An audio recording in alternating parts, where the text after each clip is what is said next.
Մեր առօրյա իրականության մեջ առկա բազմաթիվ խնդիրներն ու մարտահրավերները ստիպել են ստեղծել կամուրջ նախաձեռնությունը, որի նպատակն է միավորել Հայաստանում եւ արտերկրում գտնվող հայ երիտասարդներին։ Այս նախաձեռնությունը երիտասարդական նոր ծրագրերի միջոցով փորձելու է ամրապնդել դրսում գտնվող հայ երիտասարդների կապերը հայրենիքի եւ միմյանց հետ։ Կամուրջի նպատակը ոչ միայն Հայաստանում, այլև դրսում կամուրջներ կառուցելն է, ապահովելով երկկողմանի հաղորդակցություն եւ համագործակցություն։ Արման Աբովյանի խոսքով Սփյուռքի հետ փոխգործակցությունը նույնպես հանդիսանում է նախաձեռնության կարևոր ուղղություններից մեկը։ Կամուրջը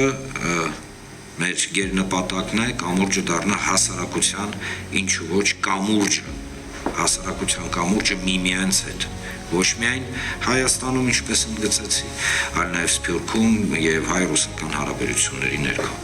Բանախոսները նշեցին, որ կամուրջը բոլորինս է Հայաստանի եւ աշխարհի հայ երիտասարդներին միավորող ու համախմբող նախաձեռնություն, որը նպատակ ունի նոր կապեր ստեղծել եւ ամրապնդել արդեն եղածները։ Կամուրջը նպատակ ունի վերականգնել արդեն իսկ այրված կամուրջները, վերակառուցելով վստահության եւ կապի նոր ուղիներ։ Նախատեսվում է կազմակերպել բազմաթիվ միջոցառումներ տարբեր հարթակներում, նպաստելով երիտասարդների ակտիվ մասնակցությանը։